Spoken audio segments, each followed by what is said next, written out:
melakukan pemeriksaan secara ketat.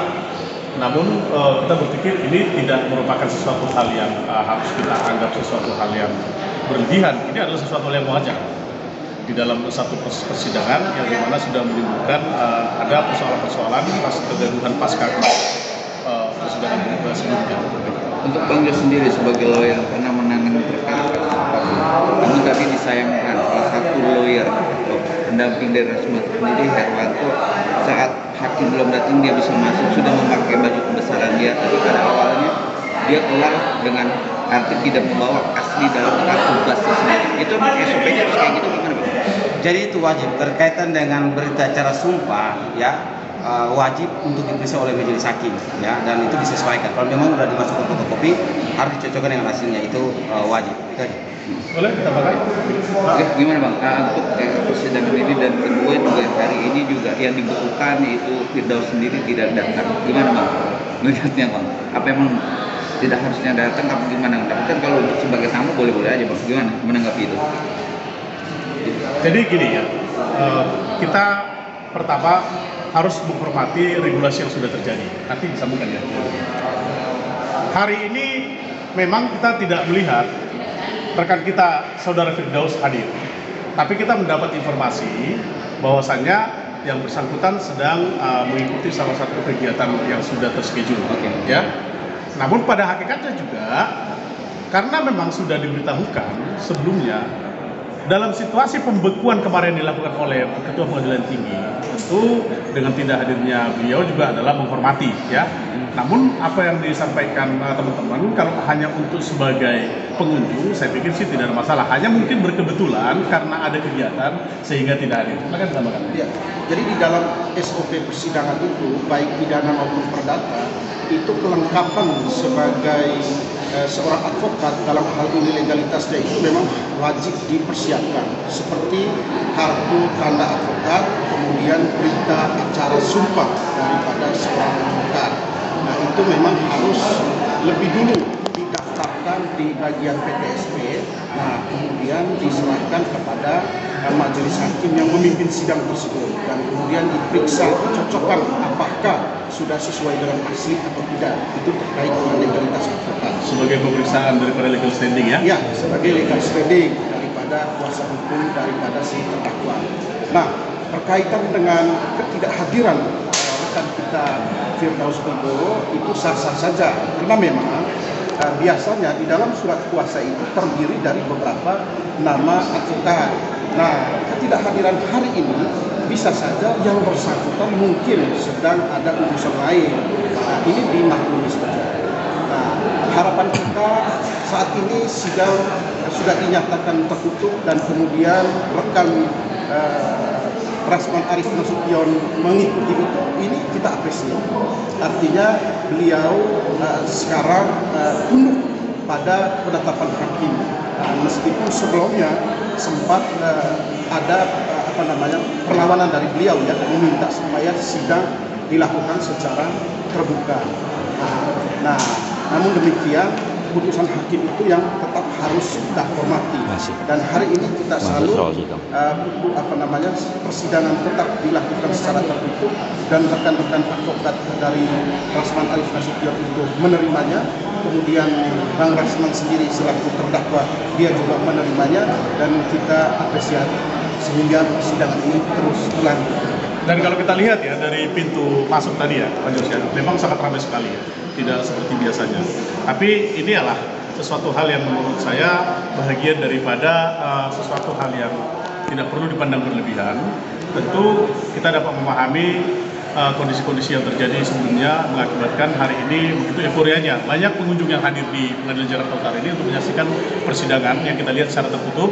Dan kita harus dapat menyatakan hari ini Saudara Rasman Nasution datang bukan sebagai seorang advokat, tapi sebagai terdakwa, ya seperti itu. Jadi apapun yang berkembang hari ini nanti di persidangan kita tunggu, karena persidangan baru berjalan 1,5 jam.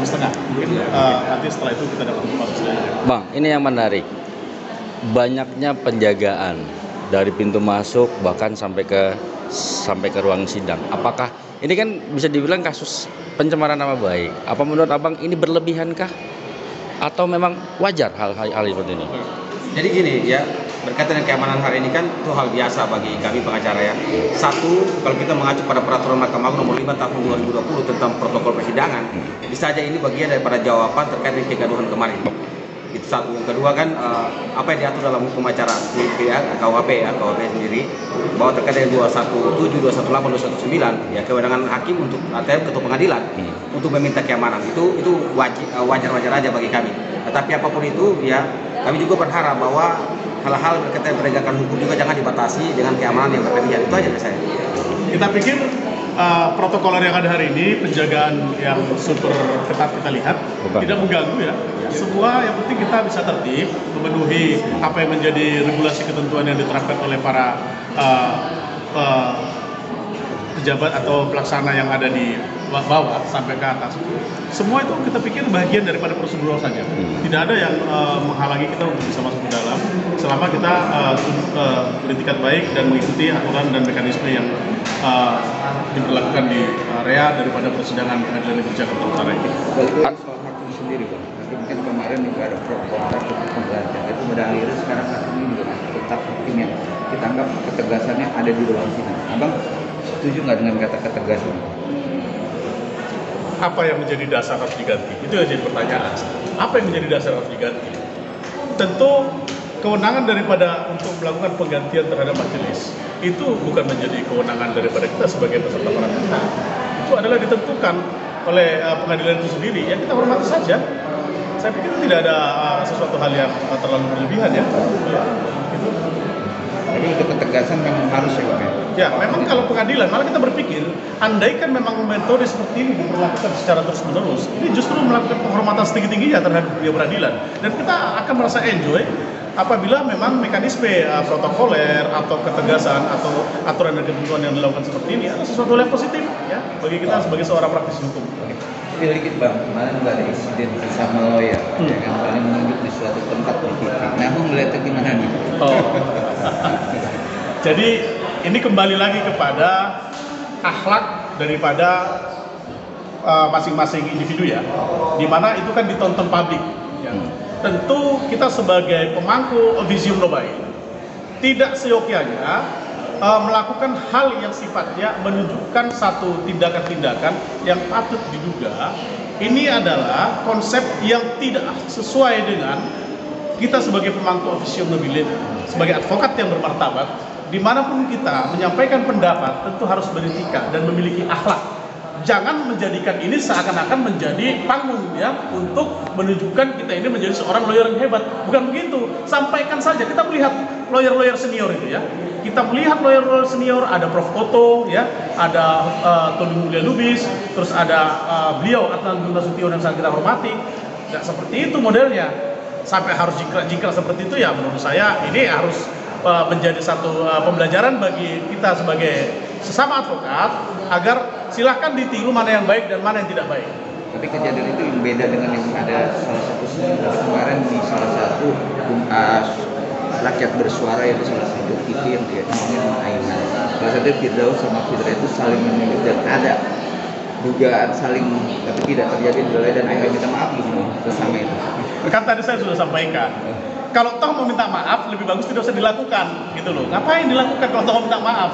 Kalau memang merasa itu adalah sesuatu hal yang di luar kendali, di luar kontrol, lebih bagus diam.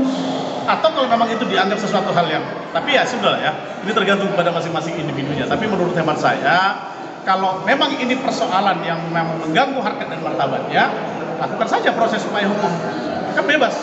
Tapi kalau setelah dilakukan satu aksi ya, yang sudah ditonton segala penjuru di media, tapi tentunya ini menjadi satu tontonan yang menurut saya ada yang baiknya, ada yang tidak baiknya.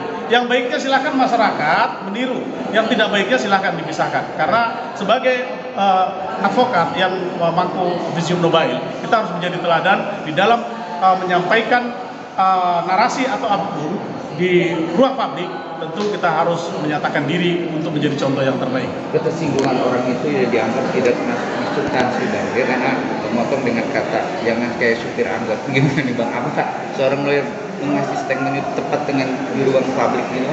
ada bahasa yang lebih sederhana. Kalau kita mau debat, kita juga biasa debat di TV ya.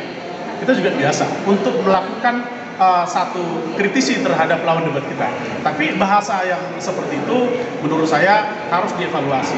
Kan kita orang advokat diajarkan untuk menggunakan SPOK, subjek, predikat, objek, kalimat, bahasa Indonesia yang baik. Maka diharapkan sebagai seorang advokat, baik di dalam pengaturan kode etik advokat, harus menguasai penggunaan bahasa Indonesia yang baik. Mungkin bisa dengan bahasanya, mohon maaf saya masih bicara, gitu ya. Nanti kalau saya selesai bicara, baru giliran Anda. Bisa seperti itu, tapi ini ada sesuatu hal yang menurut saya lost control, di luar pengendalian diri sebagai seorang advokat. Nah, mudah-mudahan ini tidak menjadi teladan yang harus dicontoh ya. Tapi kalau ada yang positif, silakan siapapun kita dapat belajar dari seorang advokat, baik itu junior maupun siapa. Karena apa?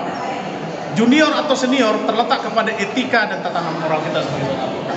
Untuk Bang Jo sendiri kata-kata bijak sebagai lawyer, ya, gimana nih?